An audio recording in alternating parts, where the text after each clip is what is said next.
Mga idol, dahil nga po sa inasta ngayon ni Jordan Poole sa mga laro ng Washington Wizards, ay ipapasok na nga daw siya ng kanilang team sa trade list. Yan naman ang ating unang balita at unang storya ngayon na sasamahan ko na rin ang balitang nagsisimula na nga po ang super team ng Los Angeles Clippers. Pag-uusapan na rin natin ngayon ang balitang pasok na nga po ang Los Angeles Lakers sa knockout stage ng in-season tournament at ang balitang jackpot nga sila sa kanilang tatlong bagong role player. Kaya mga idol, tara, umpisahan na natin yan.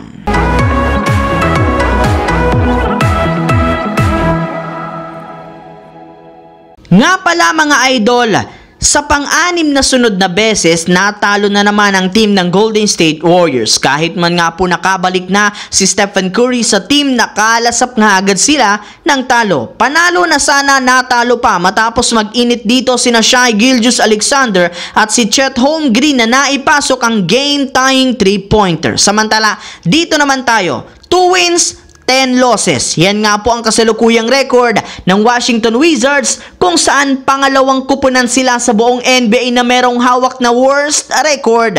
Sunod sa Detroit Pistons. At ang masakit pa nga po dito, meron nga po sila ngayong 5-game lose streak. Isa nga po sa mga sinisisi ng mga fans at analysts bakit malamya ang ipinapakita nila ngayon ay ang kanilang player na si Jordan Poole. Yes mga idol, bilang isang main superstar nga po, hindi nga maganda ang kanyang ipinapakitang performance sa pag-average lamang nito ng 15 points sa game na may kasamang 39% shooting. Napakababa rin naman nga po ng efficiency ratings nito. Kaya sa katunayan, sa huling pagkatalo nga po nila kontra sa New York Knicks, napilitan nga po ang kanilang team na ibangko si Jordan Poole matapos siyang magkalat. Bukod nga po dyan, iba rin naman nga po ang ipinapakita nitong ugali sa kanyang mga kakampi at sa kanyang coaches. Kaya may lumabas nga pong balita ngayong araw na posible siyang ilagay muli ng Wizards sa kanilang trade list ngayong season. Samantala, pumunta naman tayo sa ating pangalawang storya ngayon sa balitang nagsisimula na nga po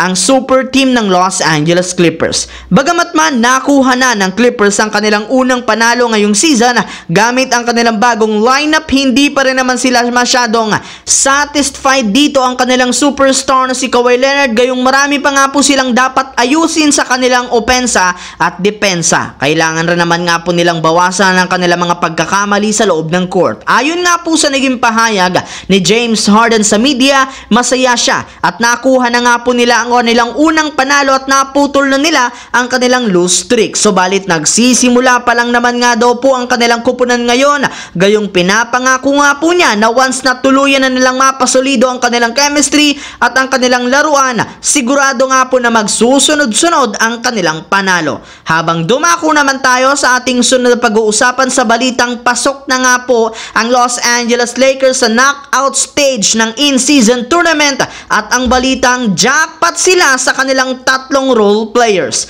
Katulad nga po mga idol ng naibalita ko sa inyo, matapos nga pong maipanalo ng Lakers ang kanilang game kontra sa Blazers, angat na nga sa 3-0 ang kanilang record sa kanilang group stage. Pero sa kabila nga po niyan, hindi pa rin sila official na pasok sa knockout stage since kailangan pa nga po nilang talunin ng Utah Jazz sa kanilang susunod na laban. Yes mga idol, kahit man nga po 2-1 ngayon ang record ng Utah Jazz, sila pa rin naman ang papasok sa knockout stage sa kanilang grupo kapag tinalo nila ang Lakers since head-to-head game nga po ang unang pagbabasehan sa tiebreaker kapag nagtabla sila ng Lakers sa record na 3 wins, 1 loss. Pero kung titingnan nga po natin ngayon ang kasalukuyang record ng Lakers sa in-season tournament, samahan mo pa ng kanilang hawak na 14 points differential sa kanilang mga laro, nangangamoy na kahit man matalo sila sa kanilang laban kontra sa Jazz, pasok pa rin sila sa knockout stage bilang wild card team since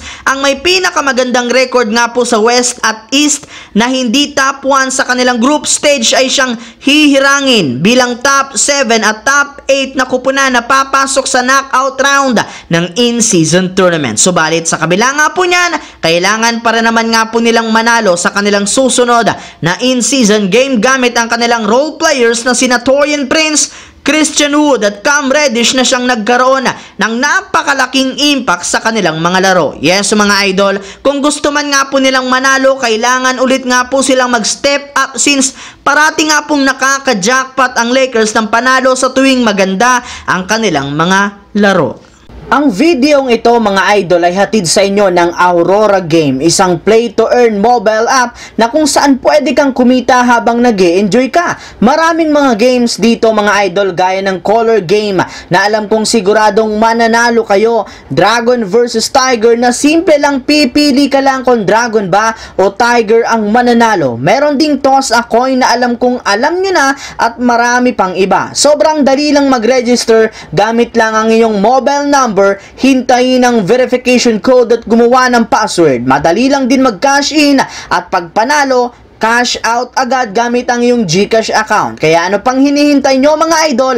Mag-download na at manalo. Nasa comment section ang link para makapagsimula na kayo. So yun lamang mga idol ang ating bagong balita ngayon at syempre latest video na ating pinagkwentuhan dito. Once again, this is your J-Zone TV. Huwag kalimutang mag-like at syempre mag-subscribe na rin. Pindutin ang notification bell sa akin channel para lagi kayo maging updated sa NBA. I-follow, bisitahin at i-like ang ating Facebook page, J-Zone TV. Maraming salamat mga idol.